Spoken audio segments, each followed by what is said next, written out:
You know, it's funny how the biggest challenges almost always spark the most incredible innovations. When our backs are against the wall, that's when humanity gets really creative. Well, about 12,000 years ago, our ancestors faced the ultimate challenge. The entire planet was changing right under their feet. This wasn't just some crisis. It was the dawn of a whole new age, the Mesolithic, and it was about to pivot the entire course of human history. Okay, so let's just start with the one big question that drove absolutely everything. What actually happens when an ice age finally thaws out? It's not just about the weather getting a little warmer. No, it's about a complete and total rewrite of the rules for survival. So, the end of the last ice age, around 10,000 BCE. This wasn't some slow, gentle melt. This was a total environmental reset. The world our Paleolithic ancestors knew, a world of ice, tundra, and huge lumbering beasts, was, for all intents and purposes, about to disappear forever.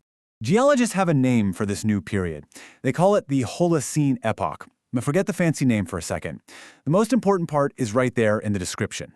Warmer, wetter. Those two little words meant everything. Ice sheets pulled back, rain started falling, and thick forest and huge grasslands just exploded across the landscape. For the people alive then, this was both an incredible opportunity and a kind of terrifying new reality.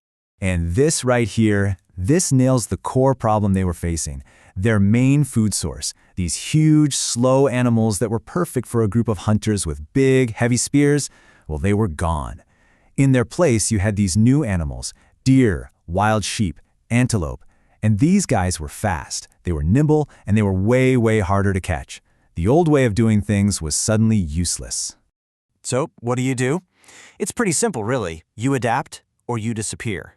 And our ancestors, they adapted with one of the most brilliant technological leaps you can imagine.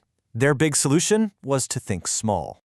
Just look at this comparison. On the left, you've got the old Stone Age toolkit. Heavy, clunky hand axes, basically just sharpened rocks. They worked fine for a mammoth, I guess, but try hitting a sprinting deer with one. Good luck. But on the right, you see the Mesolithic revolution. Tiny, razor-sharp, specialized tools built for a whole new ballgame. And when I say tiny, I am not kidding. We're talking about stone tools that were often just 1 to 5 centimeters long. That's smaller than your thumb. So you have to be asking, how in the world is that an upgrade? Well, the real genius wasn't just in the tool itself. They're called microliths, which literally just means tiny stones.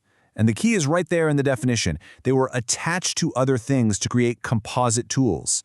Think of them less as a single tool and more like, I don't know, a set of interchangeable razor-sharp blades for the Stone Age. By themselves, they're small, but when you put them together, they become something so much more powerful. And this slide breaks it down perfectly. It's so clever. You make these little sharp stone points. You carve a handle out of some wood or bone, you stick them on there using some natural glue like tree sap, and boom. Suddenly you have a spear with nasty, sharp barbs. Or even more revolutionary, you have a bow and arrow. Now you can hunt those fast-moving animals from a distance. This wasn't just a new tool. This was a total game changer for survival. Okay, so this new efficiency in hunting, it led to an even bigger idea.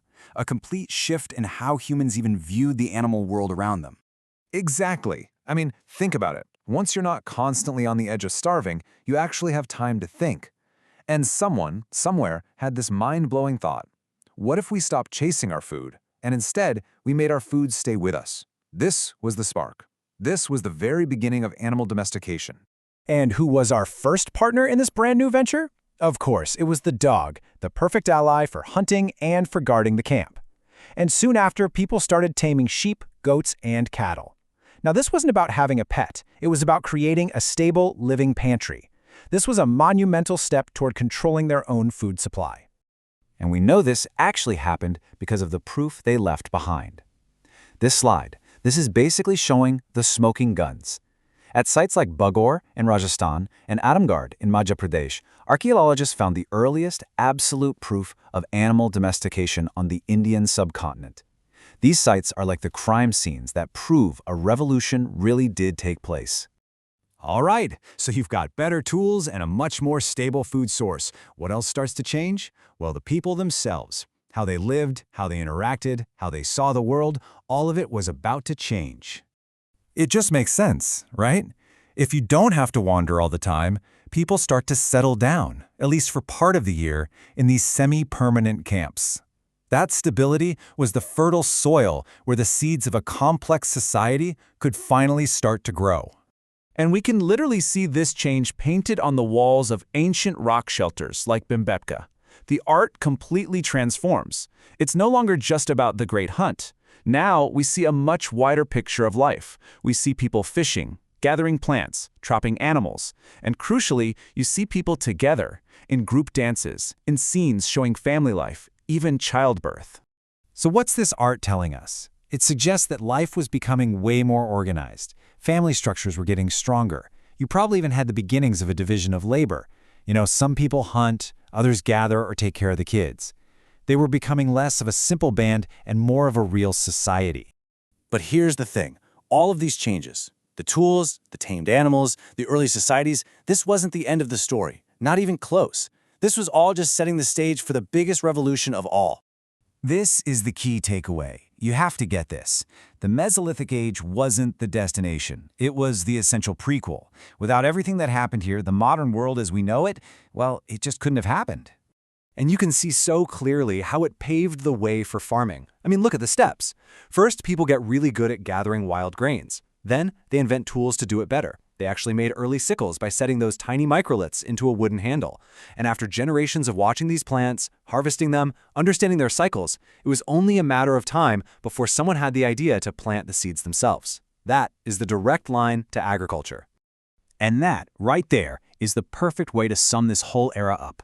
The Mesolithic age was the bridge. It's what carried humanity from being nomadic hunters at the mercy of the Ice Age and turned them into the settled people of the Neolithic.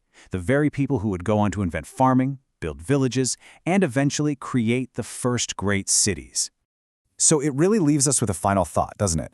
The Mesolithic people were faced with unprecedented environmental change, and they responded with incredible innovation that completely reshaped their world. We too are living in a time of rapid global change. So the question is, what will our great pivot be? What will our changing world demand of us?